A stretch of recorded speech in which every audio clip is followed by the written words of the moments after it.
think I'm getting somewhere. I'm on the grid of the video output, and you can see that equates to the flickering, that DC bias. Make sure that it's not doing it real bad right now, but when it really starts going ape shit, this goes.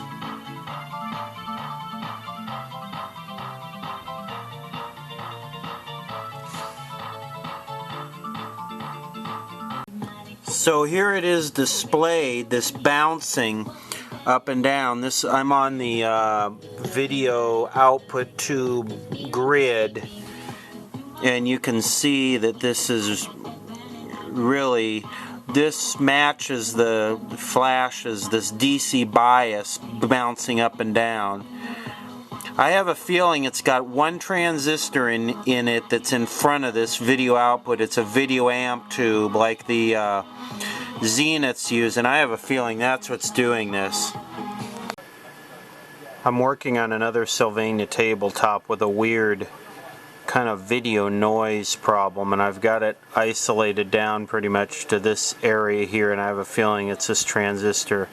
I'm going to show the problem, then I'm going to show the signal here going into the grid of the video output, and then I'm going to show the signal here going into the video amp. And I already changed a couple of these electrolytics in here. So first, the problem is this sparkling and flashing in the screen. It looks kind of like lightning through curtains, that. So I'm taking a look at the, right now I'm on the video, the grid of the video output, and you can see the video signal here along with this bouncing up and down, which is the DC shift, which is causing the brightness flashes in the screen. Of course, it's not going to do it. It's doing it a little bit. Okay, now what I'm going to do is I'm going to move this all I know is that we're the only ones that can offer over to where the video is coming into this board. We found a Pantone color that was, that was actually rated to be one of the hottest trends out there, and this is the outcome. And call it, okay, what do we call it? Lavender. You order under blue, you can have the lavender, and there's 50 of these remaining. This is a solid ceramic. It's part of the Ocean Diver series.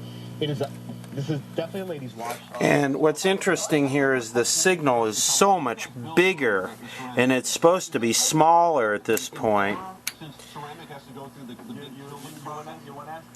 You can see it's completely stable. There's none of this. How many times we've worked on different blue tones until we got the perfect color? It's been an exciting ride, I will tell you, until we get that right tone. Because it's gone from like, no, that's too blue, that's too metallic, that's not the right color. It's got to get down to the science, and this is what makes the watch so desirable amongst the ladies. And you know what? Proof. Okay, I believe I figured it out. And it turned out to be the tube, the video output tube, and all of these tubes tested good on two good testers. But I guess there was some kind of grid emission or grid leakage after it warmed up.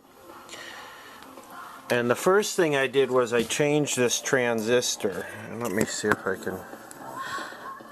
I'm really not a fan of these transistors that have the old style transistors that have the epoxy plug on top. I've seen them leak and go bad quite often. And then I thought maybe it would be this capacitor. It's electrolytic, so I just removed it. It's not really needed in the circuit. I mean, the contrast isn't quite as good with it removed. So I thought maybe that was causing it. And then I just tried changing the tube. 10JT6. Let me see, what is it? 10 JT8. And I changed it. And no more DC arcing.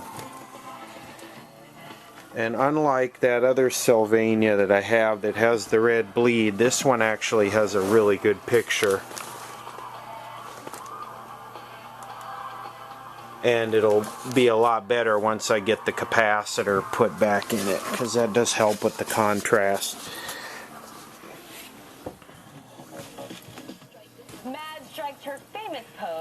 Now there's also one other problem with this, which is this thing right there that's a VDR for the high voltage regulation, and that is completely dead. And I believe I can replace that with a Zener diode, because all that's used for is a 60 volt regulator. But this is coming along. It looks a lot better than it did a day ago. This thing's been a real pain. Lots of bad red drop. Any of these red drops that were near tubes that were exposed to a lot of heat. And one of them I had to replace with a disc capacitor, which is right there. I put it on the bottom of the board so that it wouldn't be exposed to heat. I might put that one on the bottom of the board. These really sensitive, these vertical circuits, to when these red drops become, these red and orange and maroon drops become lossy. Maybe I'll put together a video on this when I get it all back together. I am going to put the original transistor and stuff back in it. I like to keep these sets as original as possible. So on the high voltage regulation problem, I have absolutely no high voltage regulation, and checking these DC voltages, this is about 95 to 100 where it's supposed to be 60. And basically it comes from this 270 volt source up through this 39K, and then this VDR should regulate this at 60 volts, and it's not. When I use my decade box and regulate this down to 60 volts, then this circuit starts to work and it starts to regulate. I tried, what I was going to do is just buy a 60 volt Zener diode and put it in parallel with this VDR instead of trying to locate the VDR, but I had another one of these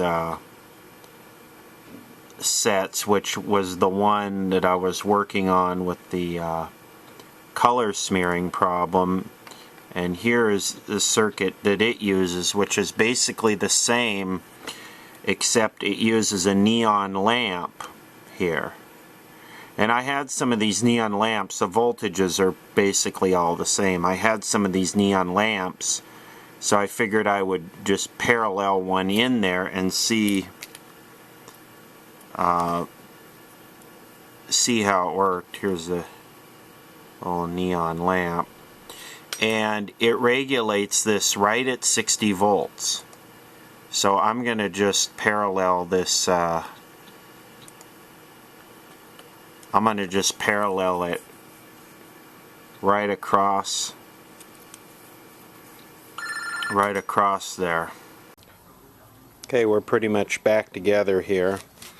I got the original capacitor, which is test good, back in. I got the original transistor, which is okay, back in. That capacitor was replaced. That was a capacitor off the grid of the vertical oscillator, and when that one gets weak, the vertical hold will not lock. And pretty much any of these red drops that are located near a heat source, like this one down here, is exposed to these power resistors and this tube, so that one was really bad. These are marginal, but they're good enough. There was one right here, which is now a disc on the bottom. This one tests good. The electrolytics in this set are all perfect, as they seem to be in most Sylvania. I got my neon lamp in parallel with the VDR right there. Here's the disc cap that was on top. I replaced it, put it on the bottom so it wouldn't be exposed to the heat.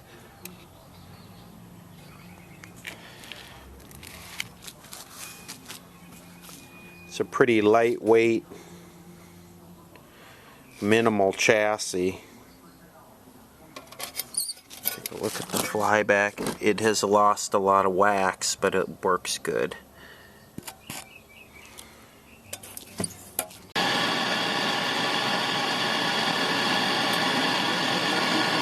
Okay, so with this tube setup, measuring the horizontal plate current, I got about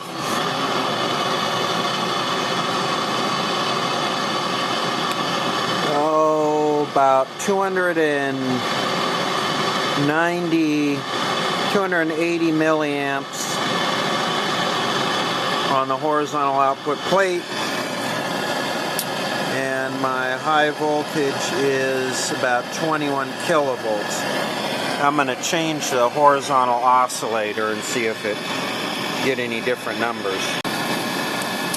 With a new, brand new horizontal oscillator, high voltage is 25 kilovolts and the cathode current is 100 and about 200.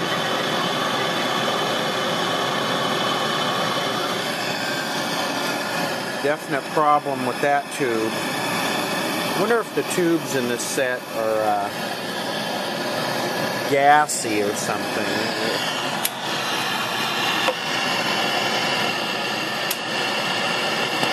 Just like T.I. Same freestyle. That Bobby no. If I would have just ended, why would I get against the shot? This set has a really, really good picture. The name is like the man. Pretty much. Put some content on there worth watching. It's some disrespect. You know what I mean? What else am I doing in your time?